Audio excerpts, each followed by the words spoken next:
வீடு ஷிஃப்ட் பண்றதுனாலே எல்லாருக்கும் பெரிய தலைவலி தான். ஆனா சென்னை பேக்கர்ஸ் அண்ட் மூவர்ஸ் அதை சேஃபா பேக் பண்ணி மூவ் பண்ணி கொடுக்கறாங்க.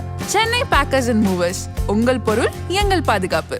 ஹாலிடேஸ்னாலே அது நம்ம GT ஹாலிடேஸ் தான். GT holidays, South India's #1 travel brand. You know you are special when you're with GT holidays.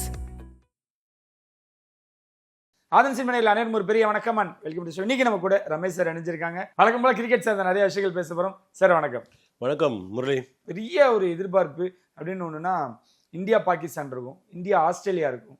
ஆனால் சமீபத்தில் ஒரு ஒரு ஒரு சின்ன குரூப் சார், எனக்கு தெரிஞ்ச வகையில் நான் சொல்கிறேன், இந்தியாவுக்கும் ஸ்ரீலங்காவுக்கும் என்ன மேட்ச் இருந்தாலும் அதை முன்னாடியே நிறைய விமர்சனம் எழுதுவாங்க, வின் பண்ணதுக்கப்புறம் நிறைய எழுதுவாங்க. ஆனால் நான் பார்க்கும் பொழுது ஃபஸ்ட்டு டெஸ்ட் நம்ம வின் பண்ணோம், அப்போ அந்த குரூப்பை காணோம். அவங்க சமன் பண்ணிட்டாங்க அப்படின்றப்போ அவங்க எழுத ஆரம்பிக்கிறாங்க. கிட்டத்தட்ட அவங்க இலங்கைக்கு ஆதரவாக தான் எழுதுறாங்க. நான் அந்த சம் ட்விட்டையும் சோசியல் மீடியாவில் பதிவு பண்ணதையும் காட்டுறேன். எதனால ஸ்ரீலங்கா மேலே இவ்வளோ ஃபோக்கஸ் பண்ணுறாங்க? இந்தியா ஸ்ரீலங்காவில் போய் மேட்சை ட்ராப் பண்ணதுக்கு இந்த செலிப்ரேஷன் அப்படின்றது எதனால் அப்படின்னு தெரிஞ்சுக்கலாமா சார்? இல்லை, இது உங்களுக்கு இந்தியாவில் பார்த்தீங்கன்னா இந்த ஜனநாயக ஒரு பாரம்பரியத்தில் இருக்கிறதுனால, பேக்ரவுண்டு நம்மளுக்கு டெமோக்ராட்டிக் பேக்ரவுண்டு இருக்கிறதுனால யாரையும் சப்ரஸ் பண்ணுறது கிடையாது. அவங்கவுங்க ஒப்பீனியனை சொல்லலாம். அப்படின்னு இருக்கும்போது எப்போவுமே நீங்கள் பார்த்தீங்கன்னா ஒரு ஒரு எதிர்ப்பு குரல் ஒன்று இருந்துகிட்டே தான் இருக்கும். பாகிஸ்தானை சப்போர்ட் பண்ணுறவங்க நிறைய பேர் இருப்பாங்க, இங்கே பங்களாதேஷை சப்போர்ட் பண்ணுறவங்க நிறைய பேர் உண்டு, ஸ்ரீலங்கா சப்போர்ட் பண்ணுறவங்க நிறைய பேர் உண்டு. சுற்றி நம்மளோட பார்டர்ஸ் நீங்கள் பார்த்தீங்கன்னா அப்படி தான் இருக்கும். இன்ஃபேக்ட் நீங்கள் ஆஸ்திரேலியா இங்கிலாந்து வந்தால் கூட அவங்கள சப்போர்ட் பண்ணுற கிரிக்கெட் ரசிகர்கள்லாம் நிறைய பேர் இருக்காங்க. இது கிரிக்கெட் ரசிகர்களாக சப்போர்ட் பண்ணுறது போக இதில் கொஞ்சம் அரசியல் சாயமும் இருக்குங்கிறது உண்மை. ஓகே, அதனால அது கொஞ்சம் லெஃப்டிஸ்ட் பேக்ரவுண்டு இருக்கிறவங்க, அந்த மாதிரி இருக்கிறவங்க சில சில எதிர்மறையான கருத்துக்கள் வைக்கிறதுலாம் சாதாரணமாக நடக்கிற விஷயந்தான். இப்போ ஆஃப் லேட் கொஞ்சம் ஜாஸ்தி ஆகுது, அவ்வளோதான். பட் அதில் இதனால ஒன்றும் பெரிய பாதகம் இருக்க மாதிரி தெரியல. ஓகே, இல்லை அதுக்கு வழி வைக்கும் வகையில் நம்பாட்களும் ஈஸியாக கைக்கு வரக்கூடிய மேட்சை நம்ம நழுவு விட்டுடமா? எதனால் இந்த தோல்வி, அதாவது தோல்வின்னு சொல்ல முடியாது, எதனால் இந்த ட்ரா, எதனால் நம்மளுக்கு சாதகமாக அமையல சார் செகண்ட் டெஸ்ட் மேட்ச்? நம்ம இந்த அரசியல்லாம் தூக்கி வச்சிடலாம், நமக்கு தேவையில்லாத விஷயம். கிரிக்கெட் போயிடும், கிரிக்கெட் போயிடலாம். எஸ், கிரிக்கெட் போனால் இப்போ இந்த செகண்ட் டெஸ்ட்டுன்னு நீங்கள் எடுத்துப்போம். முதல்ல இந்த சீரீஸை முடிச்சிடலாம். இந்த சீரீஸ் இந்தியா ஜெயிச்சிட்டாங்க. ஃபஸ்ட் டெஸ்ட் கோலில் ஜெயித்தாங்க. அடுத்தது எஸ்எஸ்சியில் கொழும்புல ட்ரா ஆயிடுச்சு மேட்ச்சு.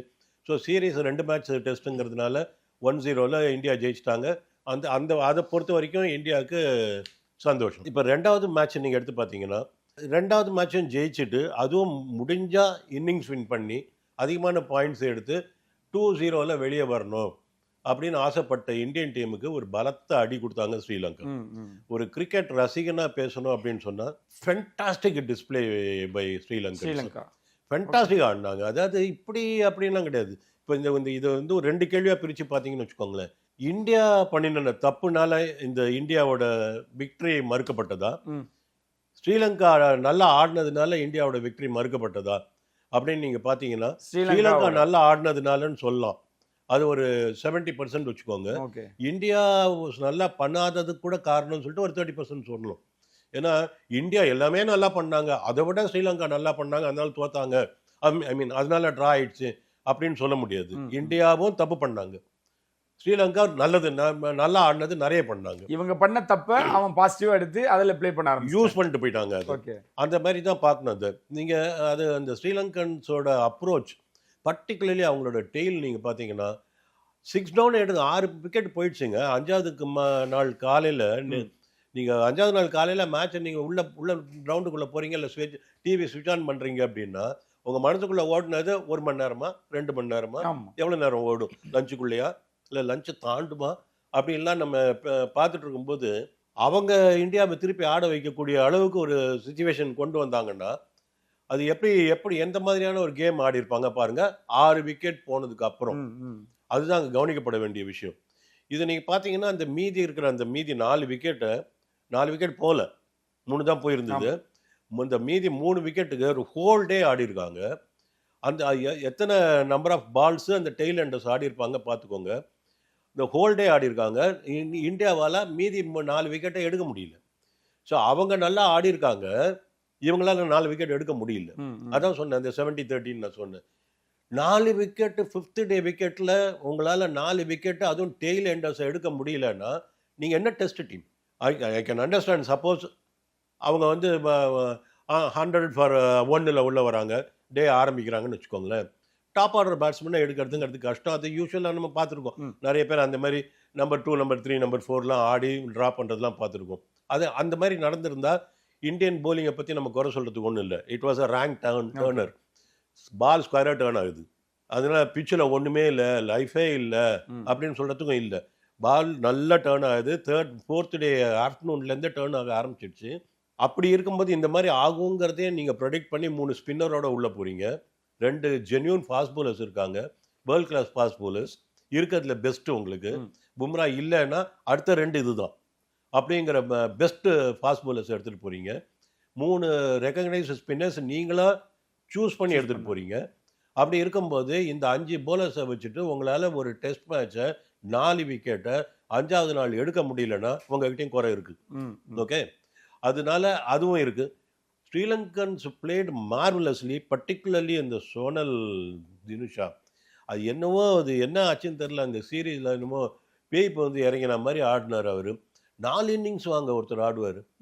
டெய்லி அங்கே ஒரு ஆள் செஞ்சுரி அடிப்பாங்க. 4வது நாள் செஞ்சுரி அடிக்கிறாரு, 5வது நாள் செஞ்சுரி அடிக்கிறாருங்க. அந்த மாதிரி ஒரு டெஸ்ட் மேட்ச்சில் இந்த மாதிரி பார்க்கறது ரொம்ப அபூர்வம். 2 நாள் தொடர்ந்து செஞ்சுரி அடிக்கிறதுங்கிறது எப்படிங்க? டபுள் செஞ்சுரி அடிக்கிறத பார்த்துருக்கோம். இல்லை, ஸ்ரீலங்கா லெஜெண்ட்ஸில் ஒரு குறிப்பிட்ட சிலர் இருக்காங்க. இந்த சங்கர்காரா, நம்ம ஜெயவர்தனே, இந்த மாதிரி ஆட்களை மறுபடியும் பார்த்த மாதிரி தினுஷாவோட ஆட்டம் இருந்த மாதிரி அவங்கள விட தாண்டுற மாதிரி தெரியுது இவரோட பர்ஃபார்மன்ஸு. அவங்களோட நான் கம்பேர் பண்ணல. அவங்கெல்லாம் பெரிய மலை, அவங்களோட நம்ம கம்பேர் பண்ண வேண்டாம். பட் இந்த அளவுக்கு அவங்க ஆரம்ப காலத்தில் பண்ணாங்களான்னா இல்லையே, அந்த மாதிரி இல்லை. அந்த மாதிரியான ஒரு அரைவல் தெரியுது. அதோட நம்ம புதுசாக தான் இந்த ஸ்ரீலங்கன் டீம் வந்து ஃபார்ம் ஆகிட்டு இருக்கு. எங்கே பார்த்தாலும் ரீவேம்பிங் ஸ்டேஜில் இருக்கும். இப்போ தான் புதுசாக டீம் அமையுது. போன மேட்ச்சில் கூட தினேஷ் சண்டிமல் இருந்தார்.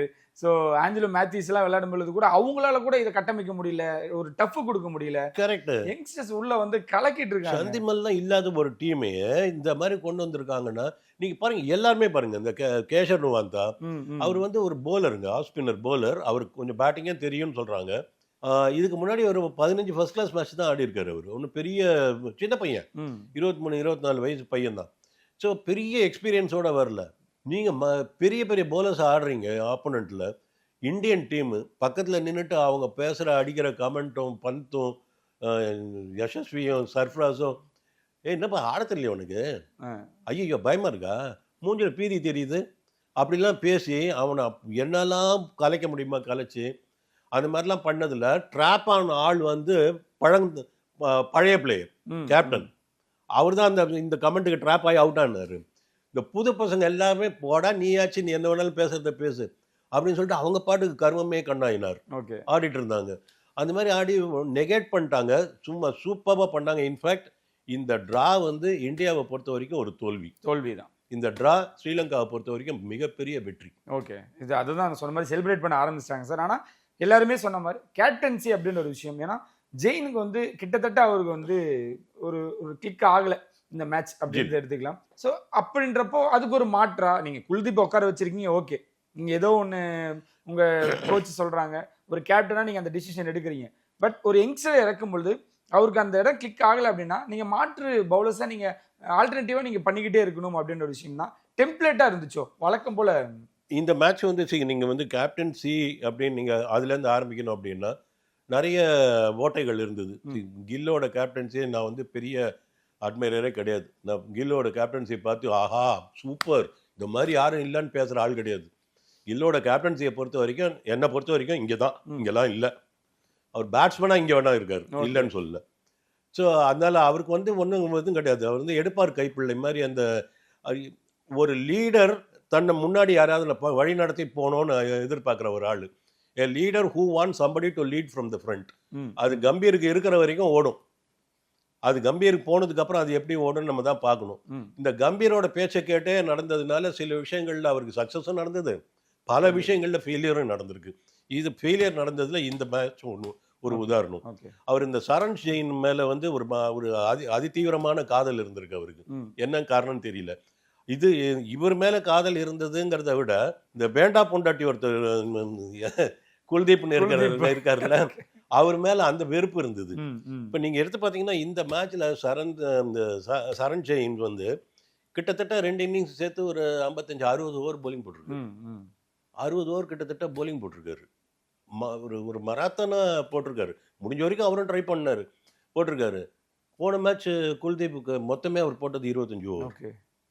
இப்போ இது என்ன நீங்க எதை பார்க்குறீங்க? இது என்ன வேணுங்கிறவன் வேண்டாதவங்கிற வித்தியாசம் தெரியலையா இதில்? ம், ம், ம். ஸோ எனிவே சரி, இந்த ஜெயின் வந்து கில்லால செலக்ட் பண்ணி எடுக்கப்பட்ட ஒரு பிளேயர். ஓகே. பட் நடக்கலை. அதுக்கு நான் வந்து கில்ல குறை சொல்லல. ட்ரை பண்ணாரு, ஒரு கான்ஃபிடன்ஸ் இருந்தது, ஒரு ட்ரஸ்ட் வச்சாரு. ஆனால் அவர் வந்து அந்த ஆஃப் ஸ்பின்னரால் டெலிவர் பண்ண முடியல. ஓகே ஃபைன், இதெல்லாம் நடக்கும், பிரச்சனை இல்லை. ஒரு கேப்டனாக என்ன பண்ணணும்னா முரளி, ஒரு கேப்டன் வந்து நான் என்னுடைய வேலையை பண்ணுவேன், தோத்துட்டு போக வேண்டியது நீ ம். அப்படின்னா அது நடக்குமா? நீங்கள் தோத்துட்டு போகிறதுக்கு என்ன பண்ணணுமோ அதை நான் பண்ணுவேன். ஓகே. ஒரு போலர் உதாரணத்துக்கு இந்த சரண் ஜெயின் வந்து நல்லா போடுறாரு, ஒரே மாதிரி போடுறாரு, ம். சுவிட்ச் போட்டால் லைட் எறிகிற மாதிரி ஒரே மாதிரி பாலை போட்டுட்ருக்காரு. நான் பாட்டுக்கு போடுவேன், 50 ஓவரில் 100 ஓவர் கூட நான் கையை சுற்றி போட்டே இருப்பேன். நீ அவுட் ஆகிட்டு போகிறதும் அவுட் ஆகாமல் போகிறதும் உன் பொறுப்பு. ஓகே. அப்படின்னா இது கிரிக்கெட். ஆகுது உங்களை அவுட் எடுக்கிறது தானே என் வேலை. வேலை. ஆரம்பத்தில் இருந்த அந்த பவுலர் ரவுண்ட் த விக்கெட் போடுறாரு, ஒரு off spinner round the wicket. Left ஹேண்டருக்கு கூட நான் சொல்கிறேன், லெஃப்ட் ஹேண்டருக்கு கூட ஒரு off spinner over the wicket தான் ஆரம்பிப்பாங்க. ம், ம். சரி, ரவுண்ட் த விக்கெட் போலிங்கிறது ஒரு ஆப்ஷன். ஜென்யூனா எனி லெஃப்ட் ஆர்ம் போலராக இருந்தால் ரவுண்ட் த விக்கெட் தான் போடுவாங்க, ஓவர் த விக்கெட்டுங்கிறது ஆப்ஷன். ரைட் ஆர்ம் போலராக இருந்தால் ஓவர் த விக்கெட் தான் போடுவாங்க, ரவுண்ட் த விக்கெட்டுங்கிறது ஒரு ஆப்ஷன்.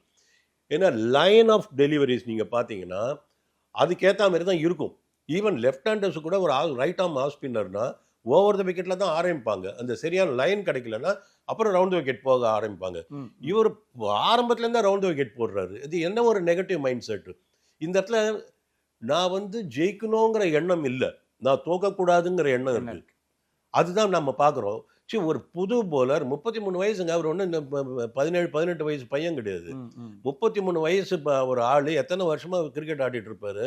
அவருக்கு இனிமேல் என்ன பெரிய ஃபியூச்சர் இருக்குது அவருக்கு. இனிமேல் வந்து ஒரு போலிங் போட்டு முத்தியா முரளிதரனை கிராஸ் பண்ண போகிறாரு, ம். அட்டாக் பண்ண வேண்டியது தானேங்க.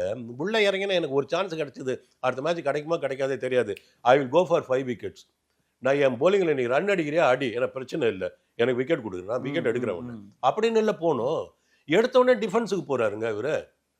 இந்த ஹோல் மேட்ச்சில் கொஞ்சம் விக்கெட் எடுக்கிற மாதிரி போலிங் போட்டது இந்த சுதார் ஒரு ஆள் தான். To some extent Prasidh Krishna. இந்த பிரசீத் கிருஷ்ணா விக்கெட் எடுக்கக்கூடிய ஒரு போலர், அவரை விக்கெட் எடுக்க முடியாமல் பண்ணினது கில்லு. கூடவே போய் இந்த ஆஷிஷ் நயரா பண்ணுற மாதிரி கூடவே போய் நின்று பேசி யாருக்கிட்ட பேசணுமோ அவங்க கிட்ட போவே இல்லை கில்லு. இந்த ஃபாஸ்ட் பாலர் கூடயே போய் நடந்து போயிட்டு அவனை ஷார்ட்டாக போட வச்சு, எவ்வளோ ஷார்ட் பாலுங்க, எவ்வளோ ஷார்ட் பால். 80வது ஓவரில் நியூ பால் எடுக்கிறாங்க. நான் சொல்கிற பாயிண்ட்ஸ்லாம் நீங்கள் யோசிச்சு பாருங்க, இது கேப்டன்சியா? இந்த மாதிரி கேப்டன்சியில் வின் பண்ண முடியுமா ஒரு டெஸ்ட் மேட்சுங்கிறத பாருங்க. 80வது ஓவரில் செகண்ட் நியூ பால் எடுக்கிறாங்க, 4 பேர் பவுண்டரி லைனில் இருக்காங்க. நீங்கள் என்ன செட் பண்ண விரும்புகிறீங்க? ஒரு 3 ஸ்லீப்பர் 2 கலி வச்சு ஆரம்பிக்க வேண்டாம், பயமுறுத்த வேண்டாம் அவங்கள. அடிக்கட்டுங்க, ரன்னு அடிக்கட்டுமே. இப்போ என்ன அடிக்காமல் போயிட்டாங்க, ரன் அடிக்கட்டும், அடிக்க வச்சு தான் எடுக்க முடியும். நீங்கள் அந்த போலர்கிட்ட நீ ஷார்ட் பிச்சை போடக்கூடாது, ஃபுல் லெங்க் போடு, அவுட் சைட் ஆப்ஷன் ஏற்று, நீ 2 பால் அவுட் ஸ்விங் வருதா, 3வது பால் உள்ளே வரதுக்கு ட்ரை பண்ணு. ஏதாவது இந்த சைரஜ் பவுத்திலேன்னு சொல்லிட்டு ஒரு போலிங் கோச் ஒருத்தன் உட்காந்துருக்கான், அவனை மாதிரி ஒரு தண்ட கர்மம் உலகத்திலே பார்க்க முடியாது. செகண்ட் டேர்ம் வேறு நம்ம இந்தியன் டீம். இது வந்து பாம்பேக்காரங்கிற ஒரு இது இல்லைன்னா, இந்த அகர்கர் இவங்கள மாதிரியான ஒரு பேக்கிங் இல்லைன்னா அந்த மாதிரி ஆளுங்களுக்கு சான்ஸே கிடையாது.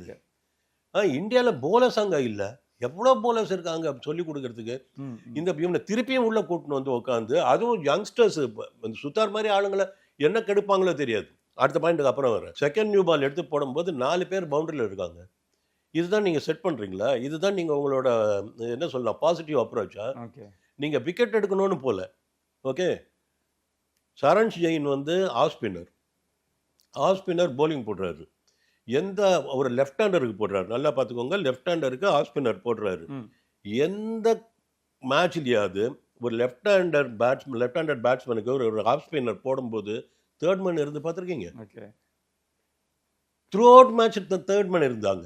என்ன காரணம் தெரியுமா? ம். அவர் ரிவர்ஸ் ஸ்வீப் ஆடுறான். ஓகே.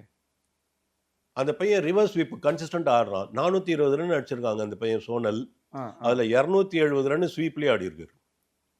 வெறும் ஸ்வீப்லேயே 270 ரன் கிட்டத்தட்ட ஆடி இருக்காரு. ஸோ அந்த பையன் ரிவர்ஸ் ஸ்வீப் ஆடுறதுல மாஸ்டரா இருக்காருன்னு சொல்லிட்டு ஒரு ஆஃப் ஸ்பின்னருக்கு தேர்ட் மேன் வச்சு போட்ட ஒரே கேப்டன் இவராக தான் இருப்பார். நீங்க வந்து என்னை அடிக்க வரீங்க, நீங்க வந்து என்னை குத்த போறீங்க மூஞ்சில, நீங்க என்னை அடிக்க போறீங்கிறது எனக்கு தெரியும். நீங்க என்னை அடிக்காம தடுப்பேன்னா அடிச்சதுக்கு அப்புறம் அந்த வாங்கி நான் அடிக்க மருந்து போட நான் மருந்து தயார் பண்ணி வச்சுப்பேன். நான் தடுக்கணும் சார். இவர் மருந்து தயார் பண்ணி வச்சுக்கிறாருங்க. நீ ரிவர்ஸ் ஸ்வீப் ஆடுவ, அது 4 போகாம பிடிக்கிறதுக்கு ஒரு ஆளை வைக்கிறேன் நான். விக்கெட் எடுக்கணும் அப்படின்ற என்னங்க கேப்டன்சி இது? ரிடிகுலஸ் கேப்டன்சிங்க இது. ஆனா இங்க இடத்துல கில்ல வழி நடத்த, நீங்க சொன்ன மாதிரி கில்ல வழி நடத்தவோ சஜஷன் சொல்லவோ யாரும் இல்லையோ. ஏன்னா இப்ப 3 விக்கெட் கீப்பர்ஸ் இருக்காங்க. பந்த், KL ராகுல், துருவ் ஜுரேல், இந்த மாதிரி 3 பேர் இருந்தாலுமே கூட இப்போ KL ராகுல்கிட்ட சஜஷன் கேட்கலாம். இப்போ இதுக்கு முன்னாடி இருந்தா பும்ரா அவர்கள் வந்து உள்ள இருந்திருந்தாருன்னா இப்படி இல்லப்பா இங்க நிறுத்து அங்க நிறுத்துன்னு வழி நடத்த யாரும் இல்லை. ஜட்டு கூட பெருசா பேச முடியலையா சார்? இல்ல சொல்ல வாய்ப்பு கிடைக்கலையா? கேட்கணும்ல, ஓகே, உங்களுக்கு கேட்கணும்ல. நீங்க அந்த மாதிரி கேட்காத ஒரு ஆளா இருந்தா நீங்க என்ன பண்ணுவீங்க? நம்மளுக்கு தெரியாது. கில்ல அந்த இடத்துக்கு வந்துட்டாரு சார். நம்ம அவர் கூட ஒரு சாப் கார்னர் நினைச்சிட்டு இருந்தோம். இல்ல நான் தான் அப்படின்ற ஒரு விஷயம் அவருக்கு வந்துருச்சு. இல்ல சி, அதாவது கேட்கலாம். நீ அந்த வந்து அந்த மாதிரி விஷயத்துல வந்து கில் வந்து ஒரு சீனியர் பிளேயர் கொடுக்குற அட்வைஸை எடுத்துக்கிறது இல்லை அப்படின்லாம் பேசுறதுக்கு நம்மகிட்ட எந்த ப்ரூஃபும் கிடையாது. அதை பத்தி அந்த மாதிரி நம்ம பேசுறதுக்கு ஒன்றும் இல்லை. பட் கான்ட்ரிபியூஷன் இல்லை, அது நல்லா தெரியுது. ஜடேஜாலாம் அலூஃபா இருக்காரு. இந்த ஹோல் சீரியஸுக்கு எனக்கு தெரிஞ்சு அங்க போனது வந்து முகமது சிராஜ் தானா, இல்ல சிராஜ் உருவத்துல யாராவது போனாங்களா? ஹேர் ஸ்டைல்லாம் புதுசா இருக்கு. 12-13 ஸ்டெப்ல இருந்து போலிங் போடுறாரு. 126 போடுறாரு. 126 போடுறதுக்கு அங்க இந்தியாவோட சீஃப் பவுலரா நீங்க போயிருக்கீங்க. அதை கேட்கறதுக்கு ஒரு ஆள் கிடையாதுங்க. அங்க என்னடா ஆச்சு உனக்கு? நீ உன்னோட ஃபுல் ரன்அப்ல போடு. நீ வந்து இப்போ ஆஃப் லேட்டு பிரமாதமா போட்டுட்டு இருக்காரு அவர் சிராஜ். இந்த சீரீஸ்க்குள்ள அவனுக்கு உள்ள நுழையவே இல்லை. என்னங்க போலிங் போட்டார் அவர்? லெஃப்ட் ஹேண்டர் ஆடுறாரு. அவர் 6வது பால் சிங்கிள் எடுக்கணும். அப்போதான் அந்த அதர் எண்ட் இருக்கிற அந்த போலரை ப்ரொடெக்ட் பண்ண முடியும். சோனல் ஆடணும். அந்த சிங்கிள் டினைங்க்கு ஒரு போலிங் போடணும். இந்த பக்கம் 3 பேரை நிற்க வச்சிருக்காரு கில்லு, இந்த பக்கம் 3 பேர் நிற்க வச்சிருக்காரு. இங்கே பேட்டில் தள்ளிட்டு நீங்கள் ரன் எடுக்க முடியாது. அந்த மாதிரி down the leg stump 2 wide. அதில் ஒன்று டெஸ்ட் கிரிக்கெட்டில் வைடே கொடுத்தாங்க, 2வது வைடு கொடுக்கல. Down the leg stump. ஏன்னா சிங்கிள் டினைங். சோனல் தினுஷாவுக்கு முகமது சிராஜ் அவ்வளோ பெரிய ரெப்யூட்டட் போலர் சிங்கிள் டினைங் லைனுக்கு வைடு போடுறாரு. என்ன மைண்ட் செட் இது? என்ன மைண்ட் செட் இது? டோட்டலாக நீங்கள் வந்து ஒன்று ஒன்றா பேசிட்டே இருக்க வேண்டியது தான். ஒரு மணிக்கணக்கில் பேசலாம். இது ஏன்னா அவ்வளோ ஓட்டைகள் இருந்தது இந்தியாவோட பர்ஃபார்மன்ஸில். பார்த்தீங்கன்னா ஒரு புதுசாக ஒரு வெரைட்டி இல்லை. ஒரு ஸ்லோயர் ஒன்று ஒருத்தருமே போடல. ஒரு ஒரு பவுன்சஸாக போட்டு மிரட்டலாம். டெய்ல் அண்டர்ஸ் தானே. நீங்கள் ஷார்ட் பிச்சுட்டு போட்டு இங்கே ஆடுறதை விட பவுன்சஸ் போடுங்க. பக்கா பவுன்சஸ் போடுங்க. 2 பவுன்சர் ஒரு ஓவருக்கு அலௌடு இல்லை. போடுங்க, ஏற்றுங்க, பண்ணலாம். யார்கர் என்ன ஆச்சு? யார்கர்லாம் ஒரு யார்கர் என்டையர் மேட்ச்சில் இல்லைங்க. ஒரு யார்கர் போடுறதுக்கு ஒரு போலர் கிடையாதா? பிரசித் கிருஷ்ணாலாம் வந்து ஷார்ட் ஷாட்டா இன்னும் கொஞ்சம் போச்சுன்னா கட்டவரெல்லாம் வலிக்கும் போல இருக்கு. அவர் அந்த அளவுக்கு அவரோட கட்டவரிலே குத்திக்கிறாரு. அந்த மாதிரி அவரை போட வச்சு, அவர் நல்ல போலருங்க. நம்மளை மேலே தூக்கி போட்டான்னா விக்கெட் எடுக்கிற ஆள்.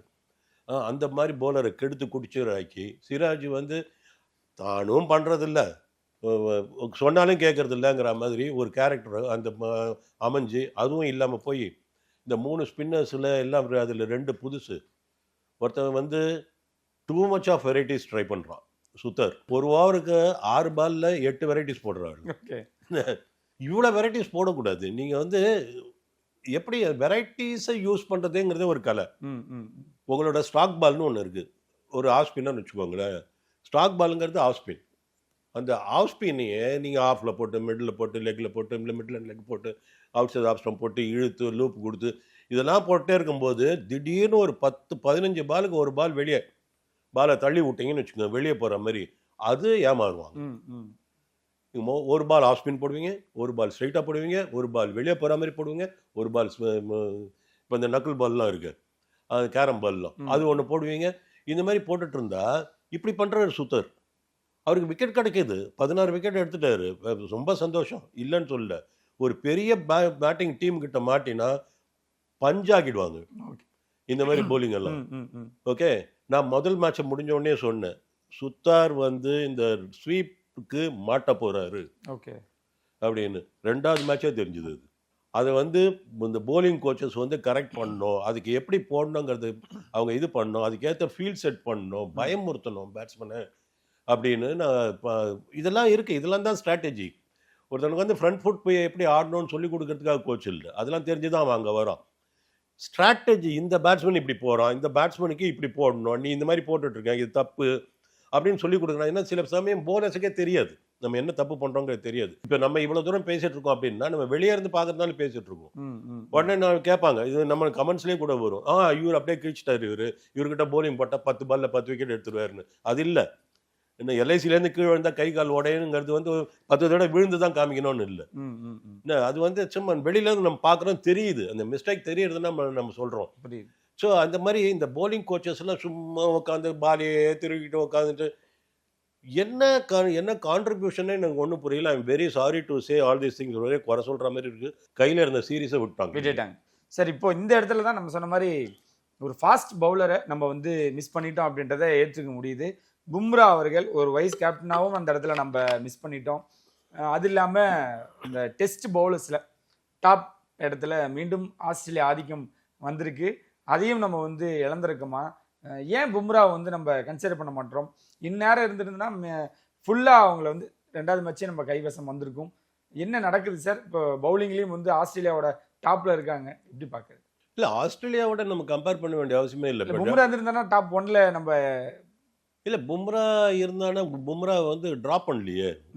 பும்ரா வந்து ரெஸ்டட், அவருக்கு வந்து அவர் is not available.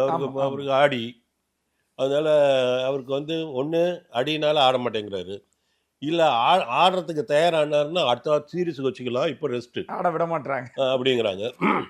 Second thing, test கிரிக்கெட்டை பொறுத்த வரைக்கும் பார்த்தீங்கன்னா பும்ராவோட கான்ட்ரிபியூஷனுங்கிறது எக்ஸ்ட்ராடினரியாக இருந்த மாதிரி சொல்ல முடியாது. பும்ரா இல்லாத மேட்சஸும் நிறைய வின் பண்ணியிருக்காங்க இந்தியா.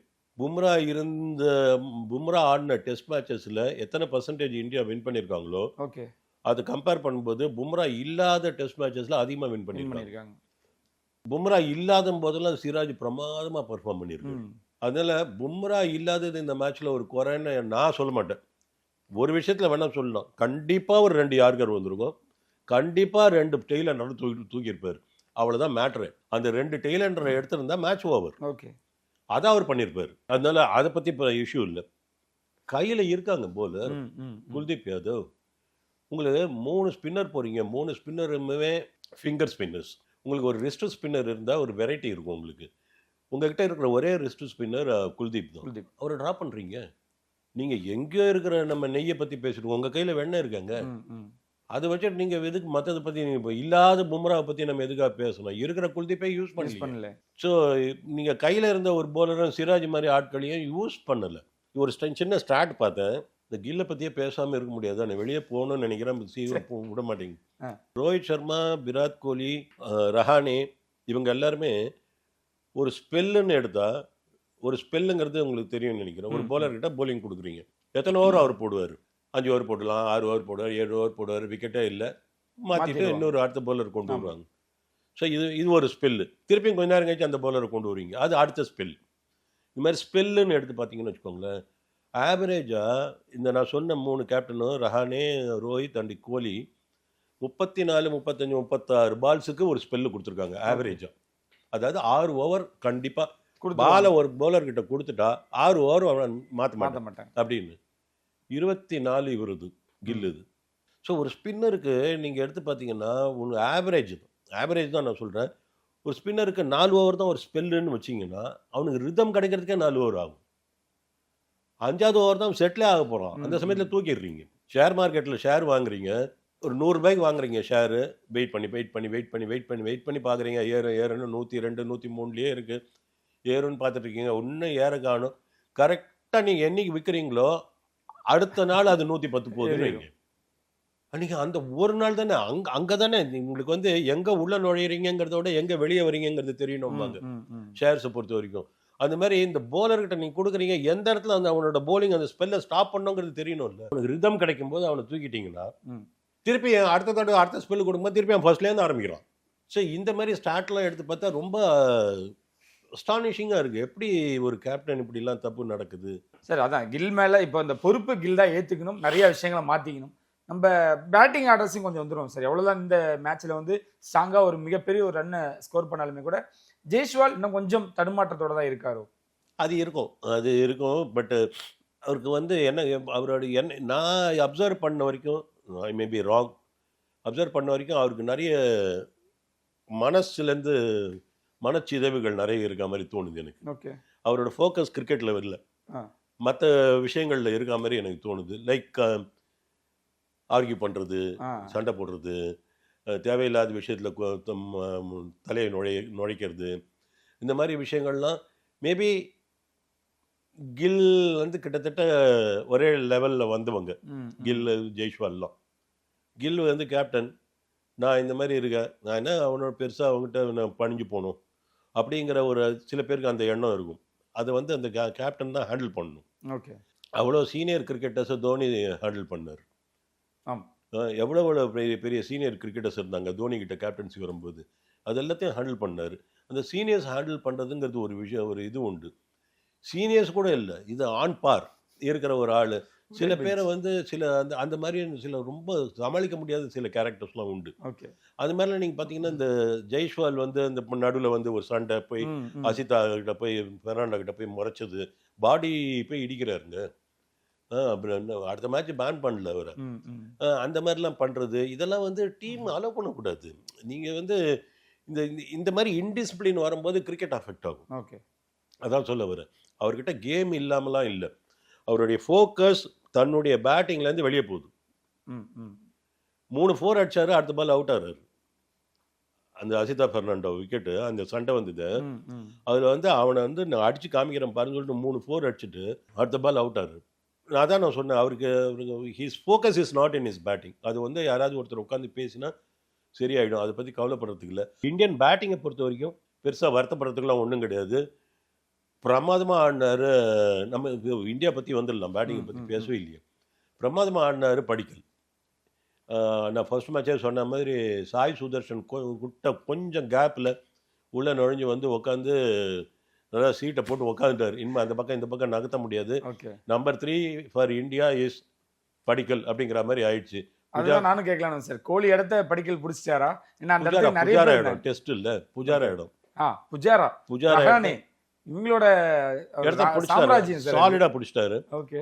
சர்ப்ரைசிங் ஃபேக்டர் இதில் நீங்கள் பார்த்தீங்கன்னா ஜுரேலோட அந்த இன்னிங்ஸ், செகண்ட் இன்னிங்ஸில் ஃபர்ஸ்ட் மேட்ச்சில் ஒரு 51 அடித்த உடனே செகண்ட் இன்னிங்ஸில் கொஞ்சம் ரெக்லெஸ்ஸாக அவுட் ஆனார். என்ன ஒரு மாதிரி மைண்ட் செட் எப்படி இருக்கோ அப்படின்னு நான் பேசணும். செகண்ட் டெஸ்ட்டில் அவர் அடித்த செஞ்சுரி, ஆடின விதம் டாப் குவாலிட்டி.